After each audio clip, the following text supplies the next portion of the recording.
ब्रेवेज चालक या बढ़ा रहे थे, 3 आपको बता दिए थे। सरल घनीय चालक, द्विसमलंबाच, विषम समलंबाच और त्रिसमलताच। ठीक है, अब उसके बाद है नेक्स्ट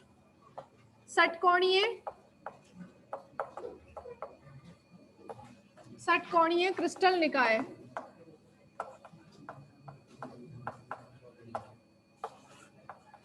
षटकोणीय क्रिस्टल निकाय में एकक कोष्ठिका की षटकोणीय क्रिस्टल निकाय में एकक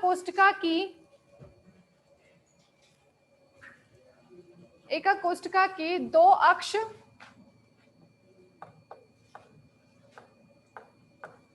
ए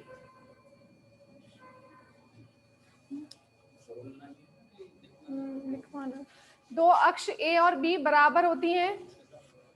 हाँ ठीक है। इस क्रिस्टल निकाय में एकक कोष्ठिका की दो अक्ष बराबर होती हैं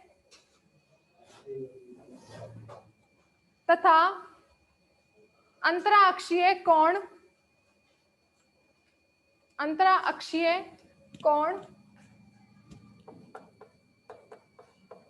अल्फा बीटा 90 डिग्री तथा गामा 120 डिग्री होता है।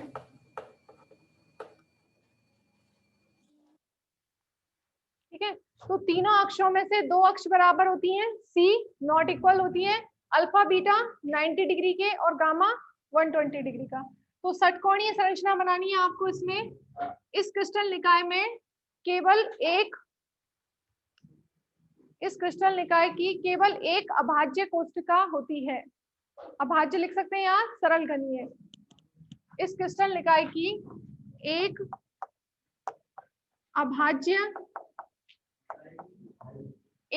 अभाज्य या सरल घनीय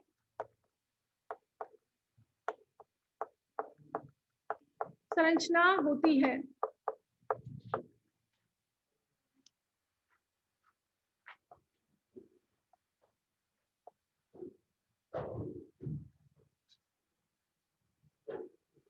देखो, बनाने से पहले फिर गलती करेंगे, इसको थोड़ा सा इससे इधर बनाना है। ठीक है, इसके बिल्कुल नीचे बनाएंगे तो गलत बन जाएगा।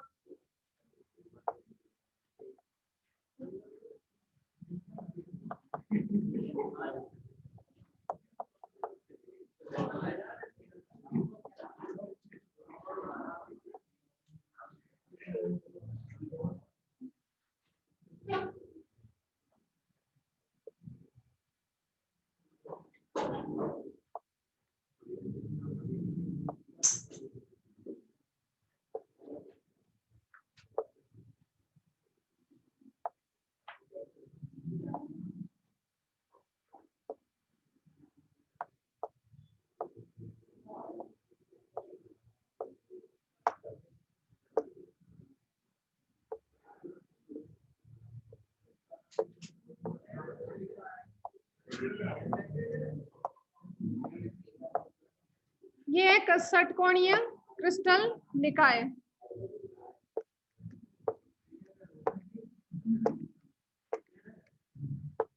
चुपचाप नहीं बैठेंगे मतलब।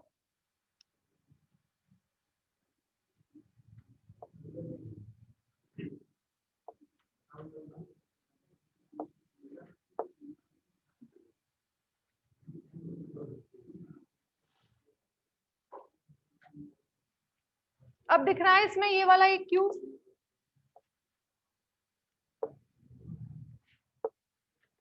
तीन प्रकाशिक अक्ष, ये तो सी, ए और ये बी। ठीक है, इसमें ये क्यूब बन रहा है इन चारों से। देखो ये वाला क्यूब, ठीक है, इसके नीचे एक क्यूब दिख रहा है आपको, एक सरल घनीय अभाज्य कोष्ठिका षटकोणीय क्रिस्टल निकाय की।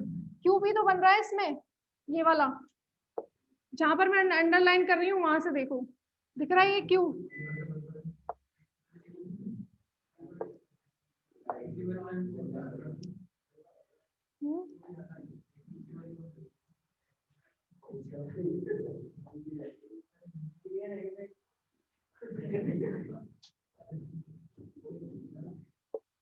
अब इस क्रिस्टल निकाय को, इसको यदि अक्ष माने, मुख्य अक्ष सेंटर पॉइंट माने, तो ये तो है इस पर ए, इसकी अक्ष, ठीक है, एका कोष्ठका की, ये बी और ये सी। तो जो गामा कोण है वो किसके बीच में होता है, ए और बी के बीच में। इस गामा कोण का मान है 120। बाकी दोनों कोण कहां से होंगे, सी और ए के बीच में कौन सा कोण होगा, बीटा, और ए और बी के, सी और बी के बीच में अल्फा। तो अल्फा बीटा दोनों होंगे 90 के और गामा होगा 120 का।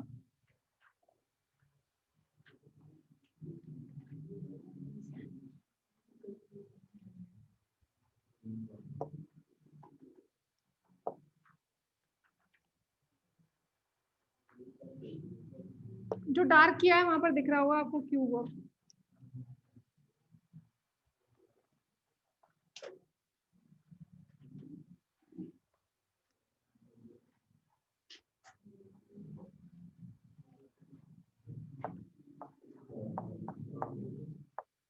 नेक्स्ट है एकताज।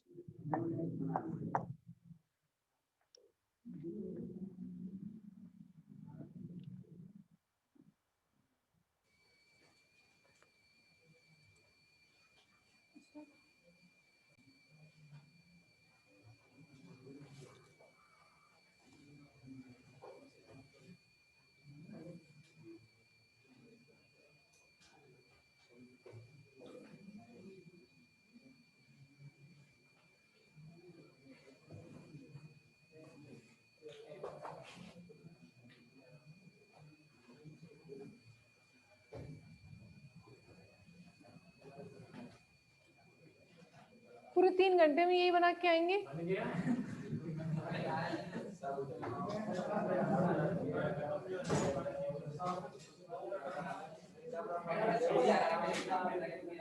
एकंताज नेक्स्ट नंबर है, 6 नंबर पे एकंताज।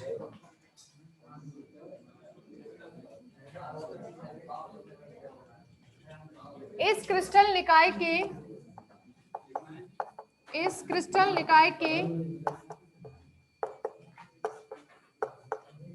एका कोष्ठका की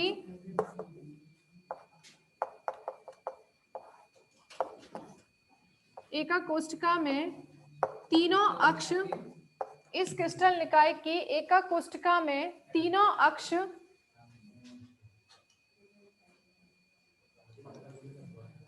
अक्ष असमान होती हैं। तीनों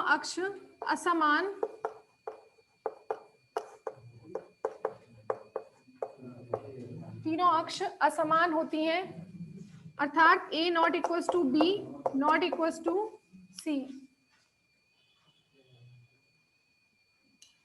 तथा अंतराक्षीय कोणों में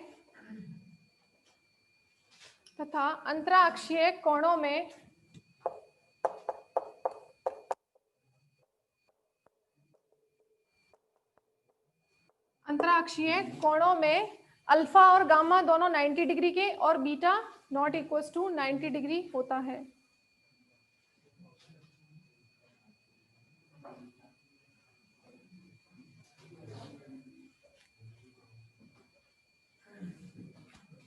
इस क्रिस्टल निकाय में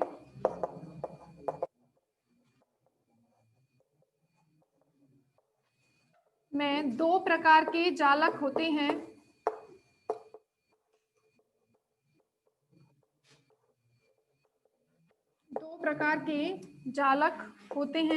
पहला सरल घनीय और दूसरा आधार केंद्रित सरल घनीय।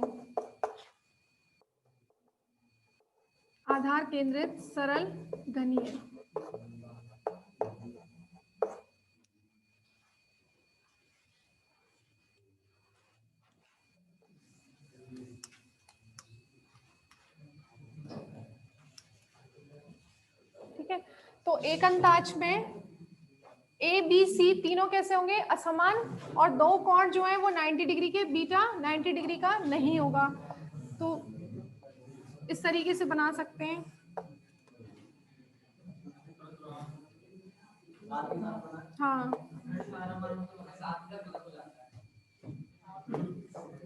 अब देखो यहाँ पर जब भी मैं सरल घनीय लिखती हूँ ना, सरल घनीय का मतलब क्या है कि इस घन के 8 कोनों पर है, ठीक है, कोनों पर परमाणु है, 8 कोनों पर होंगे, तो इसमें 8 तो हो गए, एक घन में 8 ही तो होंगे, कोनों पर है, सिर्फ कॉर्नर्स पर है, बीच में नहीं है, ना ही किसी फलक पर है, ना ही आधार पर है, ठीक है। तो सरल घनीय बन गई ये संरचना। सरल घनीय में अब इसमें औसतन कितना चालक बिंदु है? वैसे तो 8 चालक बिंदु हैं, औसतन कितना चालक बिंदु है? एक ही होता है, क्योंकि 8 है लेकिन सबका कितना पार्ट है? 1/8 पार्ट है, तो औसतन इसमें एक चालक बिंदु हो गया, ठीक है। तो जब भी अब एक चालक बिंदु हो गया तो ये कौन सी कोष्टिका हो गई? अभाज्य कोष्टिका हो गई। तो सरल घनीय कोष्टिका बोले, या फिर हम इसको क्या बोल सकते हैं? अभाज्य कोष्टिका, ठीक है। तो कभी भी यदि मैं अभाज्य कोष्टिका बोल देती हूँ तो उसका मतलब यही है कि सरल घनीय है और एटम्स कहाँ है? सिर्फ कॉर्नर्स पर है, ठीक है। कॉर्नर पर होंगे तो जालक बिंदु कितना होगा? औसतन 1 होगा, और 1 है तो वो क्या होगी? अभाज्य कोष्टिका। तो जब भी आप सरल घनीय लिखते हैं इसका मतलब है अभाज्य कोष्टिका, ठीक है। तो कॉर्नर्स पर हो गए इसमें ए बी सी, ये सरल घनीय का एक एकक कोष्टिका हो गई। ए बी सी तीनों क्या है? इसमें असमान है, तीनों इसमें असमान होंगे जालक सदिश। साथ में अल्फा और गामा, अल्फा कहां पर होगा? बी और सी के बीच में, अल्फा ये 90 का है, और ए और बी के बीच में ये भी 90 का है, ठीक है। अल्फा और गामा कितने के हैं? 90 के, बट बीटा जो है वो 90 का नहीं है इसमें।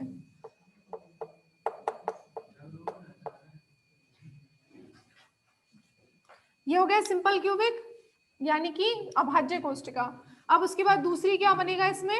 आधार केंद्रित। आधार केंद्रित में कहाँ होंगे एटम? कॉर्नर्स पर तो होंगे ही, 2 आधार पर, एक नीचे और एक सतह के ऊपर।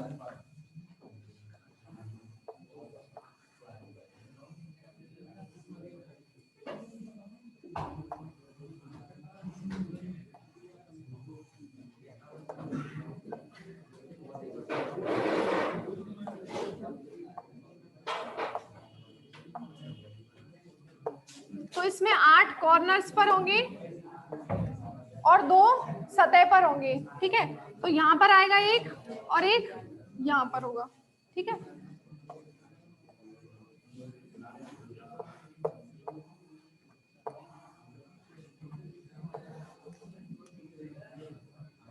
सी वेक्टर अभाज्य एकक सदिश जालक सदिश, ए वेक्टर, बी वेक्टर और सी वेक्टर, इसमें भी तीनों क्या होंगे? Not equals.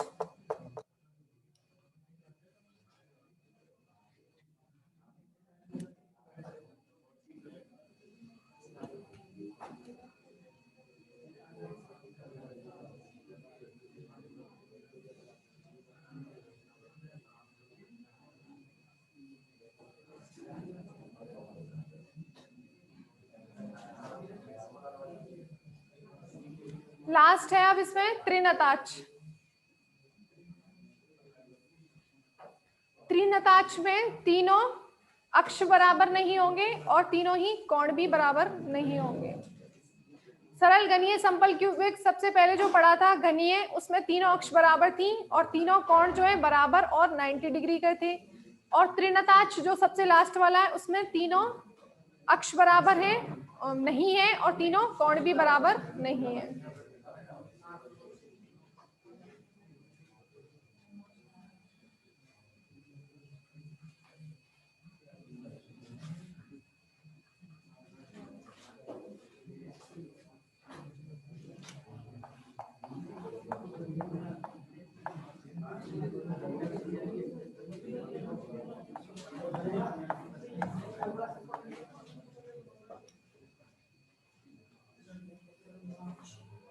त्रिनताक्ष क्रिस्टल निकाय,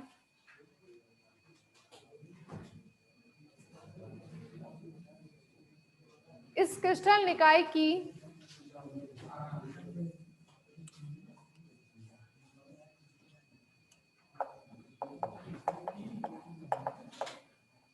इस क्रिस्टल निकाय की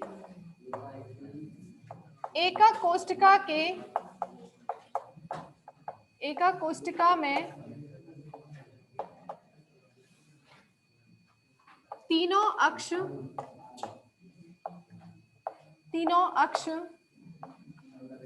तथा तीनों अंतराक्षीय कोण, तीनों अक्ष यानी कि ABC और तीनों अंतराक्षीय कोण यानी कि अल्फा बीटा गामा असमान होते हैं। तीनों अक्ष असमान है, ABC, और तीनों अल्फा बीटा गामा असमान है।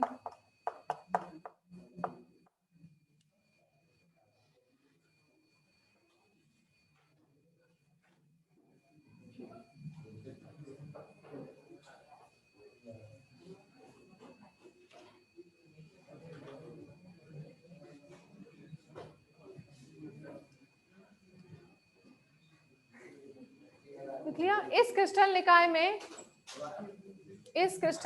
में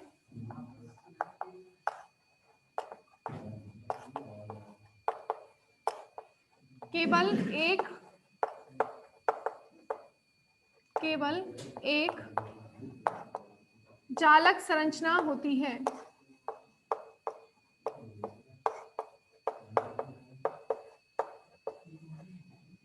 और जो एक होती है वो है अभाज्य कोष्टिका।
तो टोटल ये 14 हो गए ब्रेविस जालक। देख लो अपनी कॉपी में, टोटल 14 हो गए होंगे।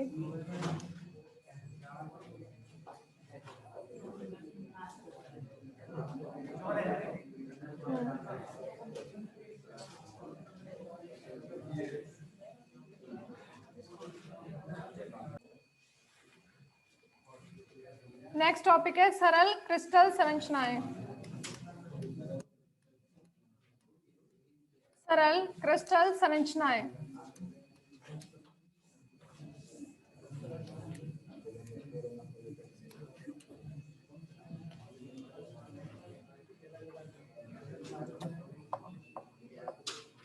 सरल क्रिस्टल संरचनाएं।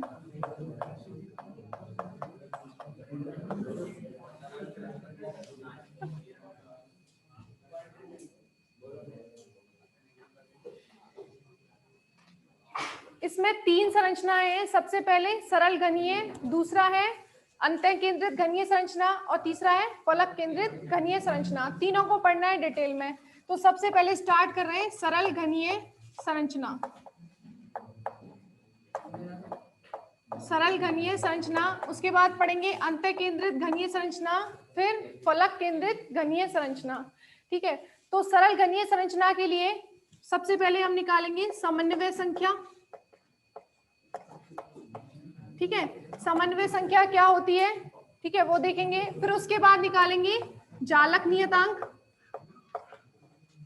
समन्वय संख्या, जालक नियतांक, फिर एकक कोष्टिका का आयतन, फिर अभाज्य कोष्टिका का आयतन, संकुलन गुणांक, ठीक है, इसी तरीके से जो चीजें सरल घनीय के लिए निकालेंगे फिर उसको अंतः केंद्रित घनीय के लिए, फिर फलक केंद्रित के लिए। ठीक है, तो सबसे पहले सरल घनीय संरचना होती क्या है? जब घन में सिर्फ कोनों पर परमाणु उपस्थित हो तो वो सरल घनीय हो जाएगी। अंतः केंद्रित क्या होती है? कोनों के साथ साथ बीच में एक हो। ठीक है, लास्ट में आएगा फलक केंद्रित, मतलब कोनों पर होंगे और घन की 6 फलकों पर होगा। ठीक है, तो सबसे पहले सरल घनीय में जब परमाणु, हाँ, जब परमाणु घन के कोनों पर स्थित हो, जब परमाणु घन के कोनों पर स्थित हो तो वह